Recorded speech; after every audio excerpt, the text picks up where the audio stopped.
If you want to stop troubled teenager behavior for good, you need to avoid these 4 mistakes. The parents came to me with a lot of challenges with their teenage behavior, like drug use, aggression, not going to school, absconding, self-harming, trashing the house, cussing them, swearing, running away with friends, experimenting alcohol, all sorts, right? Or eating disorder, anything you can name of. They are not making any progress, or the things they have tried in the past have not made any changes, or they try for a wee while and it works and it doesn't stick. There are reasons for it. And today I want to show you the 4 reasons, the 4 mistakes you absolutely need to avoid if you want to stop troubled teenager behavior for good. And you know what? These are the things the parenting industry don't tell you how to manage these things. I'm going to tell you the reasons right now, the mistakes right now, so you can avoid them for good. So you can start making things different at home for you, to see positive change at home for your teenagers and for you. Right, so the number 1 mistake that the parents can easily make is when you are implementing or trying to addressing your teenage trouble behavior, you're not actually thinking about your unique family blueprint, right? And this is the thing, this is the word, another word is your family makeup. And or another way to say it is, who do you think you are? Who is your family? Right? It's about your family story, about how does your family interact? How does your family repair rupture? How do you communicate? How do you play? How do you argue? How do you fight?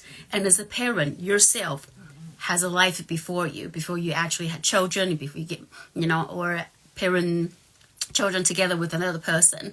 This is whole your life story. That is your story. But then when you're with someone else, they also carry their own life story. And then when you two marry together, get together and have children, you have your own family life story. So it's actually quite complicated if you think about it. You got your values, got your beliefs, all the feelings and everything. And this is the bit that the industry doesn't talk about enough, is your unique family blueprint. And there's only one blueprint for your family, that is yours, which is really unique. And you need to understand this part. What is your family script? What drives you to interact this way? What drive you to behave this way? What drive you to communicate this way? You might find sometimes when you argue with your teenager or argue with the person who's caring for your teenager, when you have a fallout, you might give each other silent treatment, or you might attack, shout, or you might just avoid each other for days.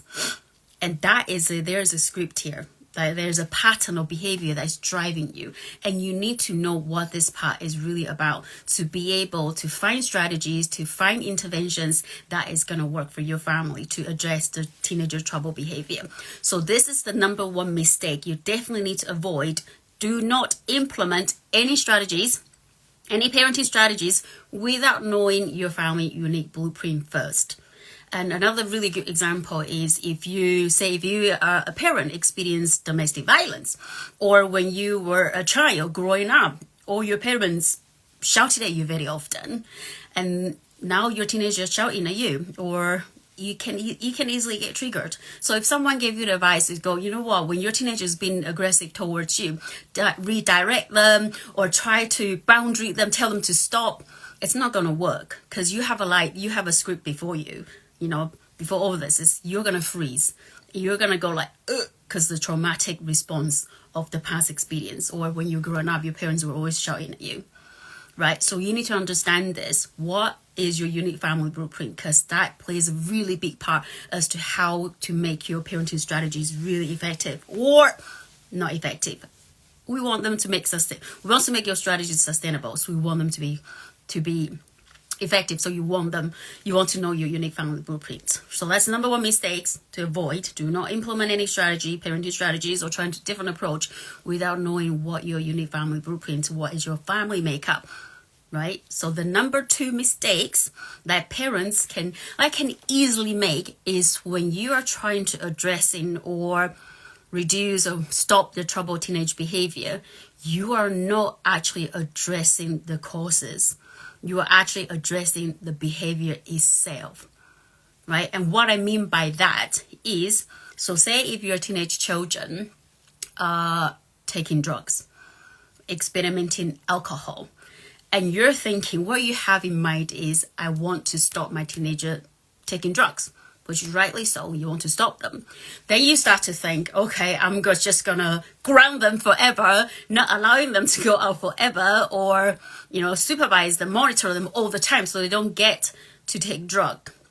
And that is one intervention. However, and you're you're using this strategy to addressing the behavior. But what you're not thinking about or overlooked is, what are the other causes that is driving, contributing, or maintaining your young person or your teenager continue to take drug?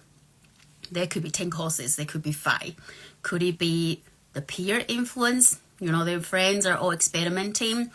Could it be actually your teenager suffer from depression, or they have a lot of big feelings, they don't have anywhere to let out, so they wanted to use this as a coping mechanism? Or do they have access to the drug? Who is selling them, right? Or are they not going to school, so they have a lot of free time, there's nobody looking after them, so then they can go and do experimenting drug? So you think about this, there are many causes and driving your teenager taking drugs. And if you're not thinking about what causes you're addressing, but only addressing you're not going to take drug, it's not going to work. Yeah, it's a bit like me going on diet. I've been wanting to lose weight forever, and I try a lot of different diets, but it just doesn't work for me. Then what I found, what really works for me, is to think about why this diet doesn't work for me. Okay, this one is low carb, and I love carb, right? So that I already failed, because I'm not thinking about what actually causing me not able to lose weight or to go on a diet. I'm just thinking, right, lose weight, let's go on this diet. And that's why it doesn't work, and it hasn't worked for me. Anyway, of course, I found out what works for me now. Right, so that's the second mistake you want to avoid, is you need to address the causes, not the behavior itself. Okay? The third mistake that can be easily made by parents is we're addressing behavior, we're just addressing the causes not at the right time, or we're addressing the wrong thing at the wrong time. And what I mean by that, a good example is the doors behind me, right?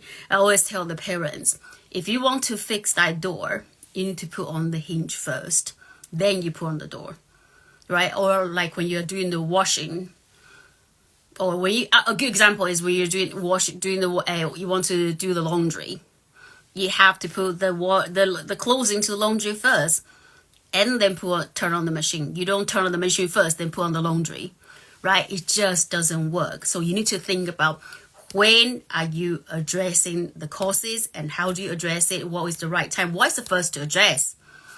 When you're thinking about, going back to the same example, if your teenager is taking drug, you want to think about, what is the thing I need to look at the causes right now?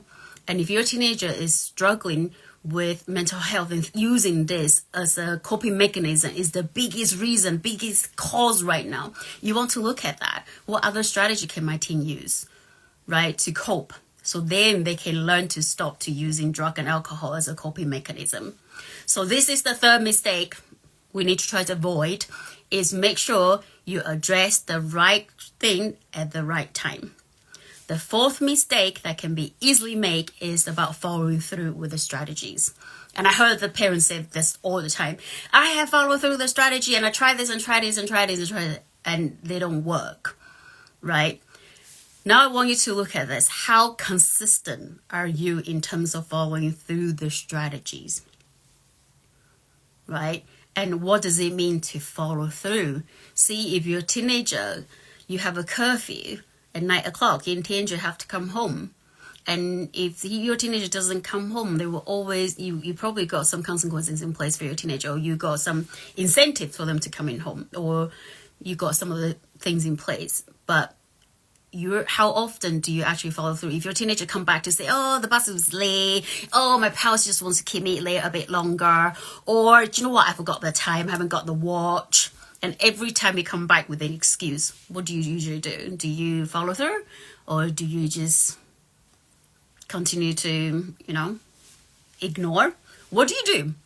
Right? So following through is actually really, really difficult. It depends on how you follow through. And even if you decided to change how you follow through, are you staying in control?